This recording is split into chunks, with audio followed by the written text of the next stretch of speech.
Okay, welcome back to Chapter 4, Section 5, Solving Multi-Step Equations. Even though the name of this section is multi-step, they're pretty much just two-step equations. That's what I have listed here.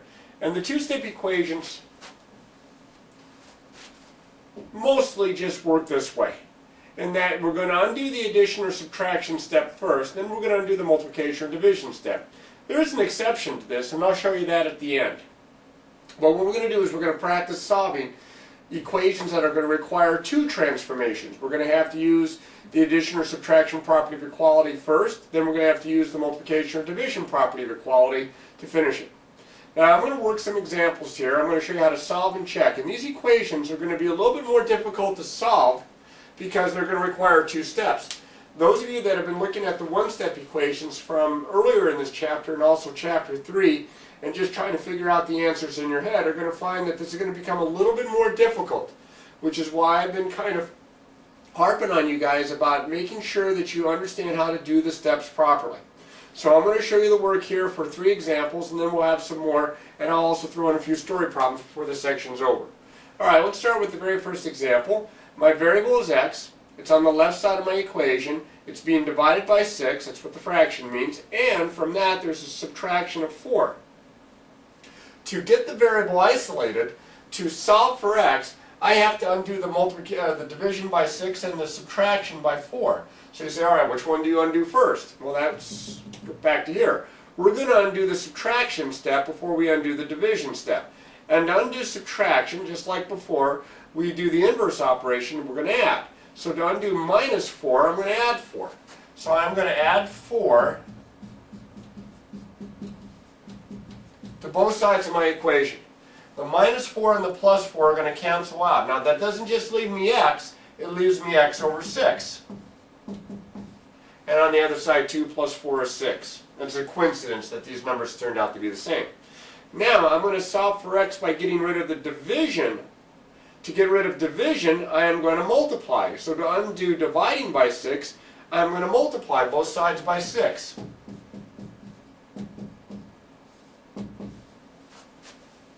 These over here on the left, these 6's over here are going to cancel out, and it's just going to leave me x. And on the right side, I have 6 times 6 or 36, and I'm pretty sure that's my answer. Now I can check my work just like before by taking the answer and plugging it in.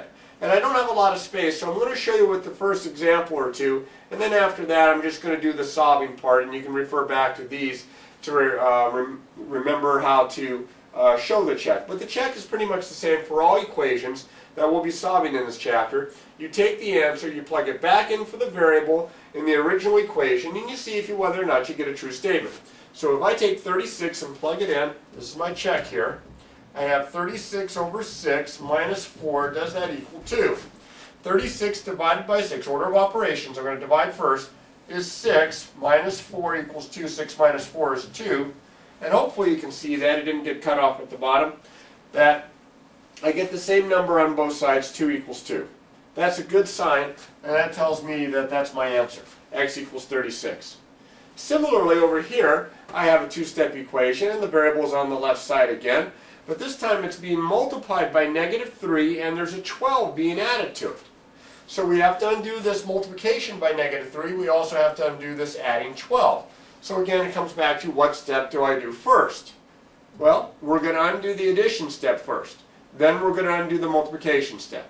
So to get rid of the plus 12, I'm going to do the inverse. I'm going to subtract 12. And if I subtract 12 from one side, I have to subtract 12 from the other. These are going to cancel. I'm going to get negative 3m is equal to 27 minus 12, that's 15. Now I have to get rid of the negative 3, that's times the m. I'll do the inverse of multiplying by negative 3. I'm going to divide by negative 3. I always write this as a separate line of work. Some people just attach it to this. Better off, I think, writing it as a separate step.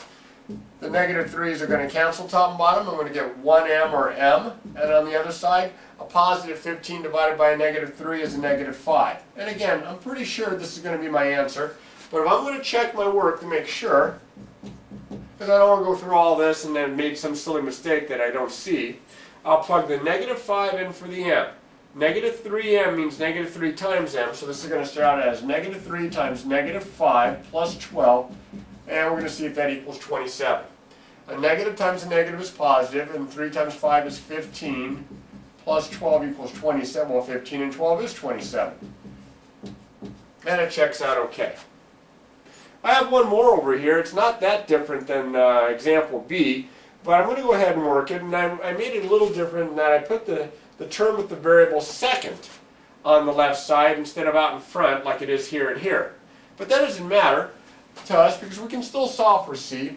In fact, if you wanted to, you could change the order of these two terms by using the commutative property of addition and write that as 9C plus 11, but I'm going to leave it as is, and I'm going to solve this. I have to get rid of the 11 that's being added to the 9C, so I'm going to subtract 11. Remember, we undo the adding or subtracting step first. I'm going to subtract 11 from both sides. This 11 and this 11 are going to cancel out. This 11 and this minus 11. That gives me 9C is equal to, looks like 108. Now I'm going to finish this off by dividing, just like I did in the last one. I have 9 times C. I'm going to divide by 9, both sides. And I get C is equal to 12. And that's my answer. I'm pretty sure that's going to be my answer. I'm going to go ahead and check this last one here. I'm going to plug 12 back in for right here, back into the original problem for the variable. I'm saying that's my answer. Let's check this out. 12, that would give me 11 plus 9 times 12. Does that equal 119? Well, order of operations on the left side there of the equation says I'm going to multiply before I add. And I get 11 plus 108. 9 times 12 is 108. And if I add 11 to 108, I do indeed get 119 on both sides, so that's a good sign. All right, now watch how these problems are done. Make note of how these problems are done, and of course you're going to practice how these problems are done. I'm going to do some more examples, but let me clear this off. All right, this example right here says negative 18 equals 12 minus 3m. I wanted to do an example like this where the variable wasn't on the left side, it's on the right side, and notice that it is in the term being subtracted from the 12. We have to be really careful here because people think 12 and minus means I'm subtracting 12. I'm not subtracting 12, I'm subtracting 3m from 12. So I have to be careful how I undo stuff here. This is going to be okay, this is the constant term, this is the side I have to worry about. I have to get the m all by itself, which means I have to get rid of this minus 3 that's times the m, and I've got to get rid of this positive 12 sitting out in front. Well, the best way to get rid of a positive 12 would be to subtract 12. So I'm going to subtract 12 from both sides. Now again, don't let that bother you that there's a subtraction here because that subtraction is not in front of the 12. This 12 right here is positive. You have to think of this more like a plus because it's positive. So when I do adding, you subtract 12. Now negative 18 minus 12, be extra careful because subtraction's like adding the opposite. This is negative 30. Over here, this 12 and this minus 12 cancel. Now here also, notice the subtraction sign in front of the 3m. I'm not going to put a 3m down here. The subtraction sign means I'm going to put a negative 3m down there. Now it's not so bad. It looks a little bit more like problems we're used to. I'm going to get rid of the negative 3 that's times the m by dividing by negative 3, both sides. So I'm going to divide this side by negative 3 and I'm going to divide this side by negative 3. A negative divided by a negative is a positive. That gives me positive 10. The negative 3's cancel here. That gives me 1m or just m, and there's my answer. Over here I threw a decimal in. The decimal isn't going to bother you. You're going to have to just be careful with your arithmetic when you add or subtract the decimal. I am going to undo the minus 5.2 first because my variable, that's an a, not a 9. A is being divided by 8 and there's this minus 5.2. Remember, we undo the adding or subtracting before we undo the multiplying or dividing.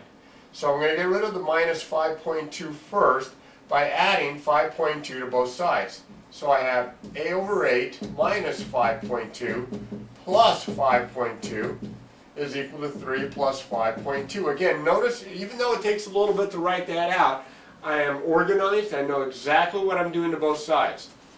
These are going to cancel out. I'm going to get A over 8 is equal to 3 plus 5.2, which would be 8.2.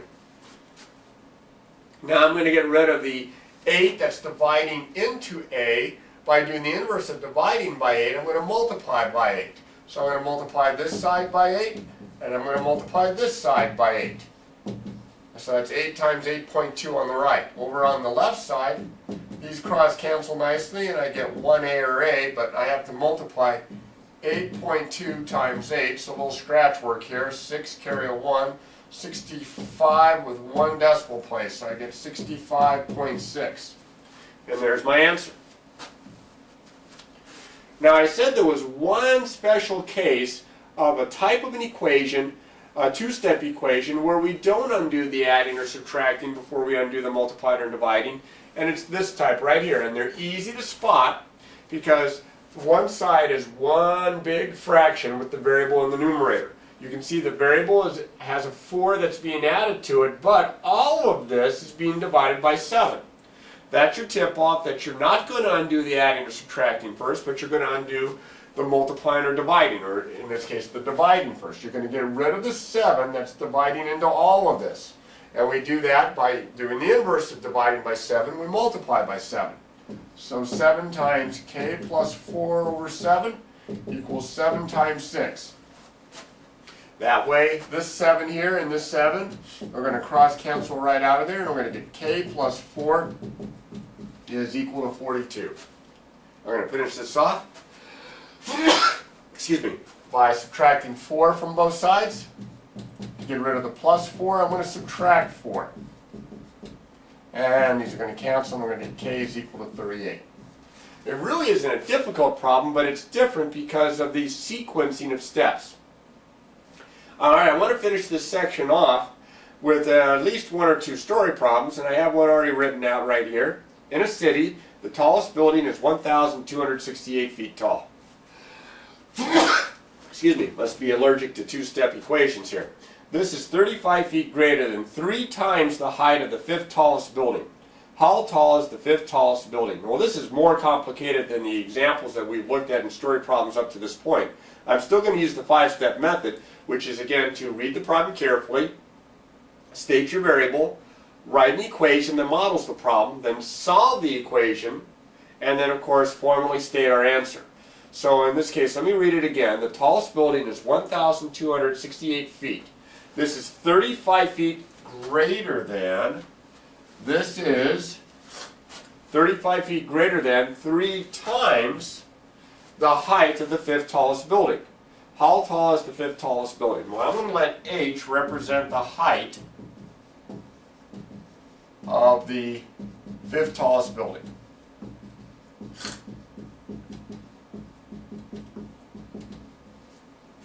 Alright, now, according to the problem, the height of the tallest building, 1,268, is 35 feet greater than. Greater than means add, so I'm going to add 35 to 3 times the height of the tallest building. Well, that's h, so that's 3 times h. And I'm going to get, what is this, the height, let's see, I'm going to get the height of the tallest building. It says this is the 1,268, so this equals 1,268. And as you can see here, I have a two-step equation. I'm going to solve it just like I solved the other two-step equations. I'm going to undo the adding or subtracting first, so I'm going to get rid of the plus 35. I'm going to subtract 35 from both sides. And these are going to cancel. Hopefully you can still see this. I get 3h equals, looks like 1,233. I'm going to divide now to get rid of the 3 times the h. I'm going to undo that. I'm going to divide by 3. And I get h is equal to 411. So I get 411 there for h. H is the height of the 5th tallest building. That's what it's asking for. So now, all I have to do is say that the height of the 5th tallest building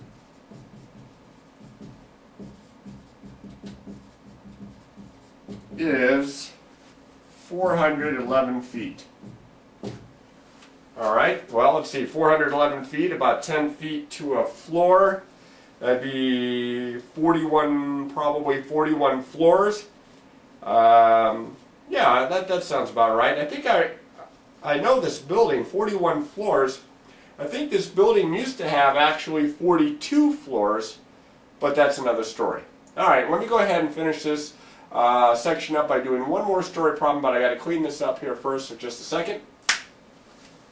Okay, the last story problem I want to do has to do with what we call consecutive integers. If you remember, the integers, and this symbol represents the set of integers, are all the whole numbers or all their opposites. Consecutive is just what the name indicates. It's the one right after the other. So if I said, give me an example of consecutive integers, I could say like 5 and 6. If I said, give me an example of 3 consecutive integers, I could say -7, -6, -5. Notice that consecutive integers, the next one is 1 bigger than the previous. So if I said, give me 2 arbitrary consecutive integers, I could say n and n plus 1, where this is 1 bigger than that. Or if I said 3 consecutive integers, I could say n and n plus 1 and n plus 2. There are even story problems that have to do with consecutive even integers and consecutive odd integers where they differ by 2. So instead of n and n plus 1, it might be n and n plus 2, or n and n plus 2 and n plus 4, depending on how many you have.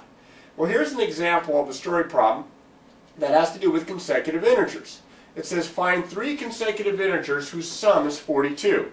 Well, I kind of set up an arbitrary example of that. My 3 consecutive integers we don't know we're solving for, so I'll say n is the first integer. I'll just abbreviate. N plus 1 is the second integer, and n plus 2 is the third integer. Now it says sum means I'm going to add these 3 integers together. I'm going to add n and n plus 1 and n plus 2 together, and the sum is, which means equals, 42. Now I have some like terms on the left side here. I have 1n plus 1n plus 1n is 3n, and then I have a plus 1 and a plus 2, that's plus 3. And I have a two-step equation. That's what comes out of this. I want to solve the two-step equations, as I've shown before, by undoing the adding or subtracting step first. I'm going to subtract 3 from both sides, and I get 3n is equal to 39. I'm going to divide both sides by 3 to get rid of the multiplying by 3, and I get n is equal to 13. Now remember, n is the first integer. That's only the first answer. It's 13. The next integer would be n plus 1, or 13 plus 1. That'd be 14. The next integer, the third integer, n is 13. That'd be 13 plus 2. That'd be 15. And if you add these 3 numbers up, I would be willing to wager that they're going to add up to 42. So the 3 consecutive integers are 13, 14, and 15. Now you'll see this type of problem later on in Algebra 2, so it's never going to quite go away. And if you look this stuff over now, it'll make any adjustments later on a little bit easier for you. But as always, you must practice, practice, practice.